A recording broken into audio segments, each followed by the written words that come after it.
Hello everyone, welcome back to our YouTube channel APC academy. So आज की video में हम डिस्कस करने वाले हैं डी अरेंजमेंट्स। अच्छा, डी अरेंजमेंट्स क्या होते हैं? देखो, अरेंजमेंट्स हमने पढ़ा है ना। अरेंजमेंट्स क्या होते हैं?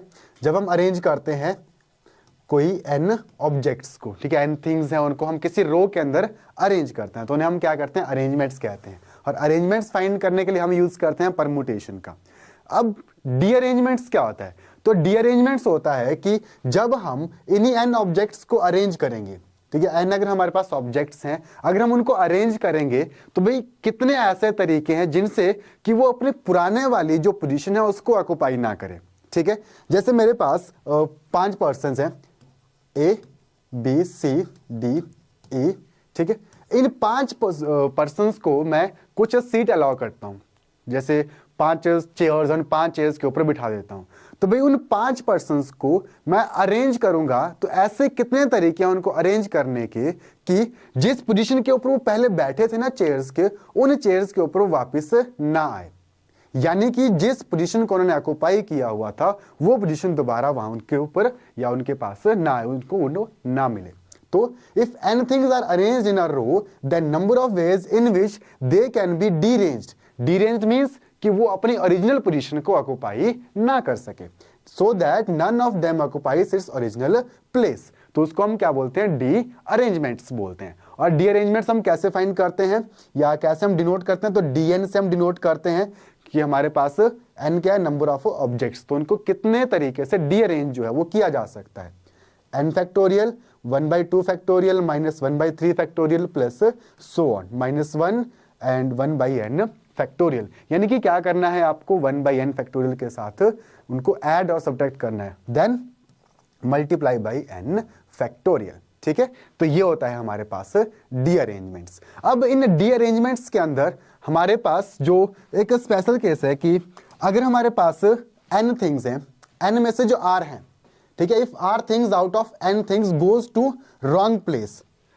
अगर हमारे पास 5 ऑब्जेक्ट्स हैं, 5 में से 4 जो है रॉन्ग प्लेस के ऊपर जा रहे हैं, तो भाई जो बचा हमारे पास एक, वो कहां जाएगा? वो तो सही प्लेस के ऊपर जा रहा है, तो उसको सही प्लेस के ऊपर और इन 4 को रॉन्ग प्लेस के ऊपर प्लेस करने के हमारे पास कितने तरीके हैं कि वो अपनी ओरिजिनल पोजीशन के ऊपर नहीं जा रहे हैं। और इसका सबसे कॉमन एग्जांपल क्या होता है? जैसे हमारे पास एनवेलप्स होते हैं ना, उनको हम एड्रेस करते हैं। तो भाई हमारे पास अगर 5 एनवेलप्स हैं तो उनके ऊपर वो प्रॉपर एड्रेस के ऊपर ना जाए। अगर 5 ही प्रॉपर एड्रेस के ऊपर ना जाए तो भाई D5 है ना, कोई भी अपनी ओरिजिनल पोजीशन को ऑक्युपाई नहीं करेगा। अगर उनमें से कोई एक जो है अपनी ओरिजिनल पोजीशन को ऑक्युपाई करता है तो भाई एक जो ओरिजिनल पोजीशन ऑक्युपाई कर रहा है और जो बाकी 4 हैं वो गलत जा रहे हैं, डीअरेंज हो रहे हैं।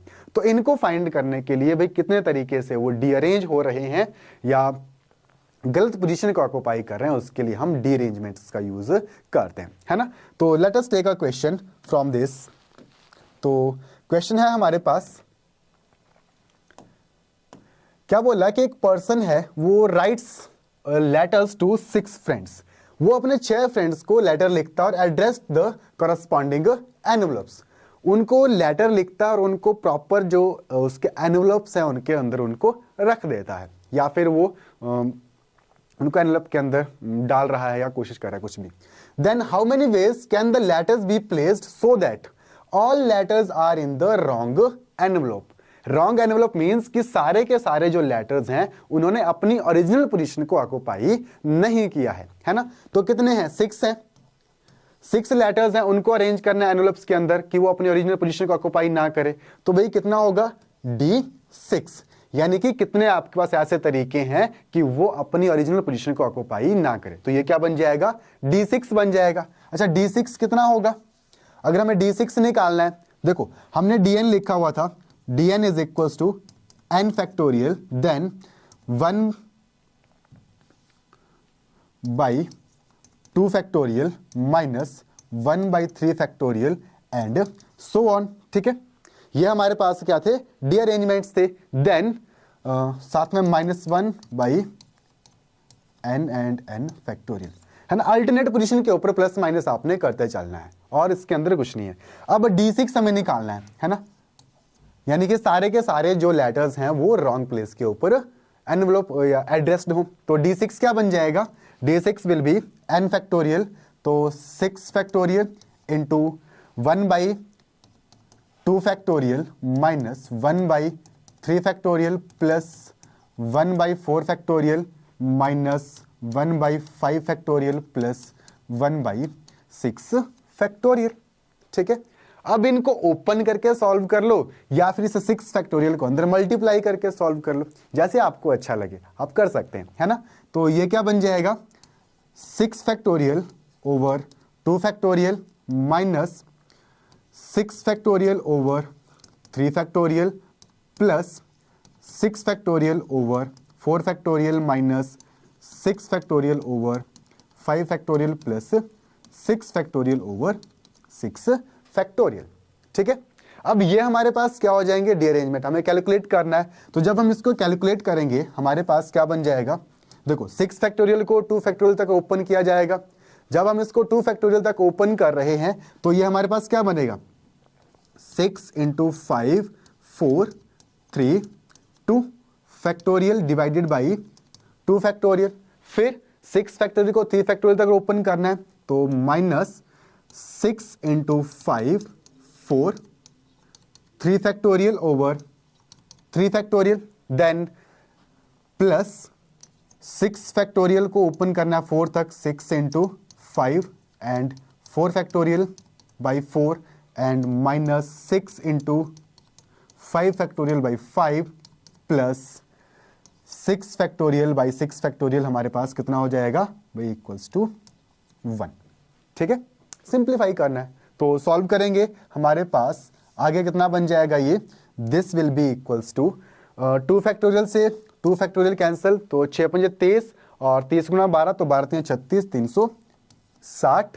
फिर 3 फैक्टोरियल से 3 फैक्टोरियल कैंसिल, 6 × 5 30 30 × 4 4 3 12 माइनस 120 एंड इधर 6 × 5 30 4 फैक्टोरियल से कट जाएगा तो प्लस 30 और माइनस 5 फैक्टोरियल से ये कट जाएगा -6 एंड प्लस 1। ठीक है, ये बन जाएगा। अब इसको आगे जोड़ लो तो कितना बन जाएगा, 360 प्लस 30 390 और 391 माइनस 126 माइनस कर दो तो 11 में से 6 5 और 8 में से 2 6 3 में से 1 2 265। यानी कि 265 ऐसे तरीके हैं जिनके जो हमारे पास वो जो 6 लेटर्स हैं वो रॉन्ग एनवेलप के अंदर प्लेस किए जा सके। ठीक है, सो D6 कितना बन जाएगा हमारे पास 265। ठीक है, और ये जो वैल्यूज है ना, अगर आप इनको डायरेक्टली याद रख सकते हैं तो आप डायरेक्टली भी इनको याद रख सकते हैं। ठीक है, D1 हमारे पास 0 होता है, then D1 is equals to 0, then जो D2 है हमारे पास, D2 कितना होता है, D2 is equals to 1, then D3 is equals to 2 and D4 is equals to 9, D5 is equals to 44। अगर आप इन वैल्यूज को डायरेक्टली भी अगर याद रख सकते हैं तो ज्यादा बेटर है, अगर कैलकुलेट करना है तो कैलकुलेट करके कर सकते हैं। आइदर वे, अगर आप इनको डायरेक्टली याद रख लेंगे तब भी आपके लिए फायदा है और अगर आप कैलकुलेट करेंगे तब भी आपके लिए फायदा है ना। थोड़ा सा टाइम लग जाएगा कैलकुलेट करने में, तो इनको डायरेक्टली याद रख सकते हैं तो डायरेक्टली याद रखना है। ओके, अच्छा दूसरा हमारे पास पार्ट है इसका, exactly 2 envelopes are in correct places and बाकी आपके पास वो इनकरेक्ट है ना। कैसे करेंगे, देखो exactly 2 envelopes are in correct places. अगर 2 करेक्ट हैं तो जो बाकी 4 हैं वो क्या है, वो तो गलत है, डीअरेंज्ड है, यानी कि वो रॉन्ग प्लेस जो है वो रॉन्ग पोजीशन को ऑक्युपाई जो है वो कर रहे हैं, है ना। तो ये हमारे पास क्या हो जाएगा, तो देखो 6 में से हमारे पास, अच्छा पीछे हमने किया था ना कि अगर R जो है वो सही जा रहे हैं, ठीक है, तो n-r हमारे पास रॉन्ग जा रहे हैं तो क्या हो जाएगा भाई, NCR सॉरी, अगर R जो है वो सही करेक्ट प्लेसेस तो NCR और D n-r। ठीक है, इस तरह से हम इसको इवेल्युएट करते हैं कि जो R है n में से वो सही जा रहे हैं तो कितने तरीके से जा सकते हैं सही, और बाकी जो n-r हैं वो गलत जा रहे हैं तो D n-r। उसके लिए हमें उतने डी अरेंजमेंट्स जो है वो फाइंड करने, है ना। तो अब यहां पर हमारे पास बोला कि जो 2 हैं वो सही प्लेस के ऊपर हैं, तो 4 रॉन्ग प्लेस के ऊपर है। That means 6C2 into D4। 4 they wrong place के ऊपर, 2 सही प्लेस के ऊपर, तो 6C2 और D4।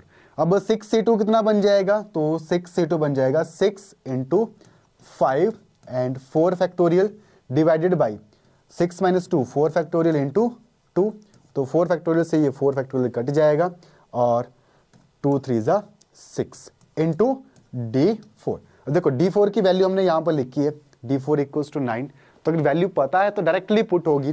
Then this will be 3 into 5 15 and साथ में हमारे पास मल्टीप्लाई हो जाएगा 9, दैट विल बी 135। तो भी 135 हमारे पास ऐसे तरीके हैं जिसके साथ ये जो हमारे पास लेटर्स हैं 2 करेक्टली एनवेलप के अंदर डाले जाएं और जो बाकी आपके पास बचे वो रॉन्ग एनवेलप के अंदर डाले जाएं। ठीक है, तो ये था हमारे पास डी अरेंजमेंट्स, जिसकी हेल्प से हम वो number of veg find out करते हैं जिनसे कि कोई भी हमारे पास जो ऑब्जेक्ट्स हैं वो अपनी ओरिजिनल पोजीशन को ऑक्युपाई ना करें। ठीक है, तो अगर आपको वीडियो पसंद आए, समझ आए, तो लाइक शेयर और सब्सक्राइब जरूर कीजिए। So thanks for attending.